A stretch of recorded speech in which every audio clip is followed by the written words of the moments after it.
वर्तमान की दुनिया के दोस्तों नमस्कार, मैं अखिलेश कुमार। आज हम बात करेंगे यूपीएससी सीएसई 2018 सामान्य अध्ययन प्रश्न पत्र 1 के प्रश्न संख्या 9 की।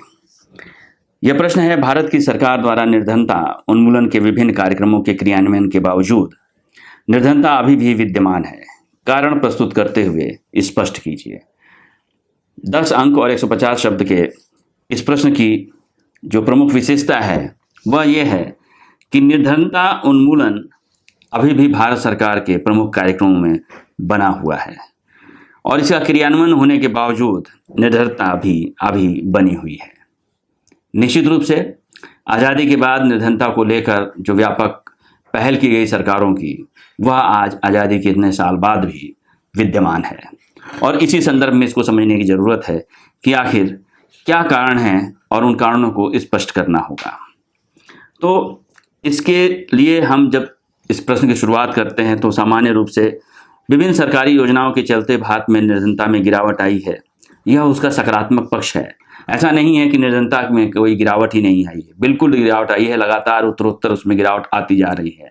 लेकिन जिस तरह से जनसंख्या बढ़ रही है और जिस तरह से आर्थिक स्थितियाँ लगातार बदतर होती जा रही हैं और दुनिया के साथ साथ देश की अर्थव्यवस्था भी आर्थिक मंदी का शिकार हो रही है, ऐसे में इस तरह से निर्धनता में जो त्वरित गिरावट आनी चाहिए वह नहीं आ रही है। तो इस संदर्भ में इसको समझना होगा कि विभिन्न सरकारी योजनाओं के चलते भारत में निर्धनता में गिरावट आई है, बावजूद इसके यह भारत की एक बाध्यकारी चुनौती बनी हुई है और इसके पीछे कई कारण हैं।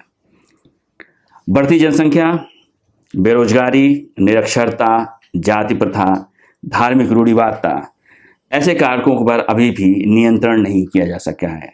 यानी जो सामाजिक बदलाव आज़ादी के बाद जिस सामाजिक बदलाव की पूरी उम्मीद थी और जिसको किया जाना चाहिए था, वह सामाजिक बदलाव भारतीय परिप्रेक्ष्य में अभी तक नहीं हो पाया है, जिसके चलते जनसंख्या बढ़ी है, बेरोजगारी बढ़ी है, निरक्षरता, जाति प्रथा बढ़ रही है, धार्मिक रूढ़िवादिता बढ़ रही है। ऐसे में निश्चित रूप से गरीबी भी बढ़ रही है और उस पर नियंत्रण नहीं किया जा सका है। पूंजी निर्माण के अभाव, बुनियादी वस्तुओं की कीमतों में वृद्धि, उत्पादन के साधनों का असमान वितरण, प्रति व्यक्ति निम्न आय, दोषपूर्ण विकास योजनाएं गरीबी उन्मूलन में बाधक हो रही हैं। यह आपको स्पष्ट हुआ होगा। यानी पूंजी का निर्माण नहीं हो रहा है, यानी जो देश का आर्थिक विकास है उस आर्थिक विकास में कहीं ना कहीं गतिरोध है और जो विकास हो भी रहा है वह उस रफ्तार से नहीं हो रहा है जिस रफ्तार से होना चाहिए और देश की आर्थिक समृद्धि को जिस रफ्तार से बढ़ना चाहिए। प्रति व्यक्ति आय में भले ही ऊंचाई दिखती हो, लेकिन अभी भी यह स्थिति है कि इस देश की एक बड़ी आबादी जो है, यानी इस देश की जो 80% आबादी है वह अभी भी $1 से कम रोज पर काम कर रही है।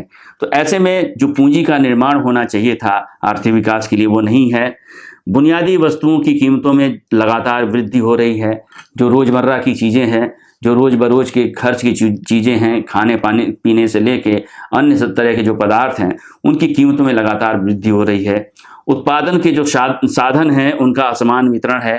पूंजी से लेके जो उत्पादन हो रहा है या जो भी स्वास्थ्य सुविधाएं हैं या फिर रोजगार की स्थितियां हैं, रहने के घर की जगह की जो ज़रूरत है, इन सब का जो असमान वितरण है, शिक्षा जो है उसका असमान वितरण है, उससे भी गरीबी बढ़ रही है।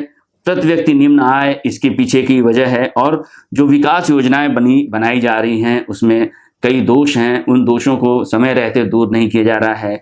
या यह विकास योजनाएं जो हैं यह वास्तव में भ्रष्टाचार की भेंट चढ़ जा रही हैं। ऐसे में गरीबी उन्मूलन का जो कारण है, जो गरीबी उन्मूलन का जो लक्ष्य है वह प्राप्त नहीं किया जा पा रहा है। योजनाओं के क्रियान्वयन का जो अभाव है उसमें व्याप्त भ्रष्टाचार के साथ इसका वास्तविक मूल्यांकन और सही लक्ष्य निर्धारण अभी तक सवालों के घेरे में है। यानी सुशासन की जो पूरी व्यवस्था है, प्रशासन की जो पूरी व्यवस्था है, यानी नीतियों के निर्माण से लेके नीतियों के क्रियान्वयन तक का जो पूरा व्यवहार है, जो पूरा जिसमें पूरा सरकारी महकमा लगता है, वो पूरे सरकारी महकमे की जो सत्यनिष्ठा है वही इस तरह के सात सवालों के घेरे में आ जाती है। और इसके चलते यह स्थिति स्पष्ट होती है कि वास्तव में जो निर्धनता है वह दरअसल भारत में क्यों नहीं खत्म हो रही है। भारत में निर्धनता की आधिकारिक परिभाषा न्यूनतम जीवन निर्वाह के लिए उचित स्तर की अपेक्षा जीवन निर्वाह के न्यूनतम स्तर की है। यानी भारत की जो परिभाषा है निर्धनता की, उसमें ही दोष है कहीं ना कहीं, और वह न्यूनतम जीवन निर्वाह का जो उचित स्तर है उसकी जगह जो न्यूनतम जीवन निर्वाह के लिए जो जरूरी चीज़ें हैं उसका जो उचित स्तर होना चाहिए उसकी जगह महत्व किस बात को दिया जाता है? महत्व दिया जाता है कि जीवन निर्वाह के न्यूनतम स्तर की, यानी किसी भी तरह से जी लेने की। ऐसे में निश्चित रूप से कभी भी आप वास्तव में गरीबी को वास्तविक रूप से परिभाषित नहीं कर पाएंगे और ना उसे दूर कर पाएंगे, क्योंकि न्यूनतम स्थितियों को देने के चक्कर में आप दरअसल गरीबी को जब परिभाषित करना हो, गरीबी को खत्म करना होगा, तो एक स्तर होता है एक मनुष्य के सम्मान के साथ जीने का, मनुष्य के बिना किसी अपवाद के, बिना किसी कमी के एक न्यूनतम सामाजिक जीवन जीने का जो स्तर होता है, अगर उसको आप सही से परिभाषित नहीं कर पाएंगे तो आप वास्तव में गरीबी की समस्या से लड़ना बड़ा मुश्किल होगा। और इसी संदर्भ में निर्धनता की अवधारणा का विस्तार मानव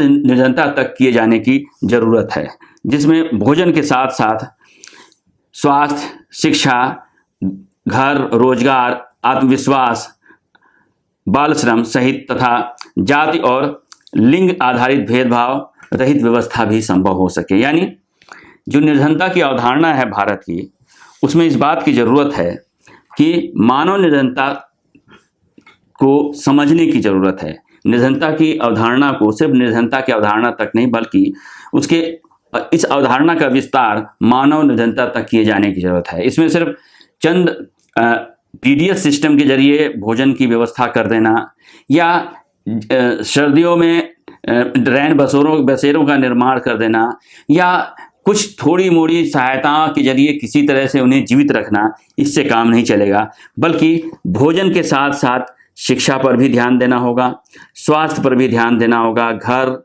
रोजगार, और इस सब के साथ साथ जो मनुष्य का मूलभूत नैतिक अधिकार बनता है, उसका आत्मविश्वास के साथ जीने का अधिकार, उसको भी बनाते हुए बाल श्रम रहित तथा जाति और लिंग पर आधारित जो भेदभाव है उनको खत्म करने की जब तक व्यवस्था नहीं की जाती, तब तक गरीबी को खत्म करना बड़ा मुश्किल होगा। और निश्चय ही एक लंबी चलती हुई परंपरा है, ये सिलसिला है जो चलता रहेगा। और सरकारों ने जाहिर सी बात है इस दिशा में कुछ प्रयास किए हैं, इनको लगातार वो प्रयास करते रहते हैं, लगातार कार्यक्रम बनते रहते हैं, उन कार्यक्रमों का कुछ ना कुछ फायदा उनको मिलता रहता है। ऐसे में आज के दौर में जबकि आर्थिक मंदी का दौर छाया हुआ है, आर्थिक संकुचन की प्रकृति विकसित हुई है और कोविड-19 जैसी बीमारियों ने इस तरह की गरीबी की स्थिति को और ज़्यादा भयावह कर दिया है। यानी गरीबी उन्मूलन के प्रयासों को इससे झटका लगा है। तो निश्चित रूप से अभी बहुत सी कमियां हैं गरीबी उन्मूलन को देखते हुए, और इसीलिए दरअसल जब तक निर्धनता को मानव निर्धनता के संदर्भ में और उस संदर्भ को सिर्फ भोजन के लिए नहीं, उनको सिर्फ भोजन उपलब्ध कराने के लिए नहीं, बल्कि भोजन के साथ साथ शिक्षा, स्वास्थ्य, आत्मविश्वास और ऐसी तमाम जो मिनिमम जो एक मनुष्य के जीवन के लिए आवश्यक, उसके सामाजिक जीवन के लिए भी और उसके मानसिक जीवन के विकास के लिए जो जरूरी चीज़ें हैं, अगर वो नहीं मुहैया कराई जाती हैं तो वह दरअसल उसे गरीबी से वापस निकालना नहीं होगा, बल्कि वह गरीबी की एक साइक्लिक जो प्रक्रिया है, एक जो साइकिल की तरह प्रक्रिया है, वह लगातार उसी का हिस्सा बना रह जाता है। वह उससे अपने आप को निकालने की कोशिश नहीं कर पाता, कोशिश करता भी है तो वो सफल नहीं हो पाता है। इस प्रश्न को इसी संदर्भ में समझना होगा। शुक्रिया। अगर वर्तमान की यह पहल आपको पसंद आई हो तो हमारे वीडियो को लाइक करें और चैनल को सब्सक्राइब करें। शुक्रिया।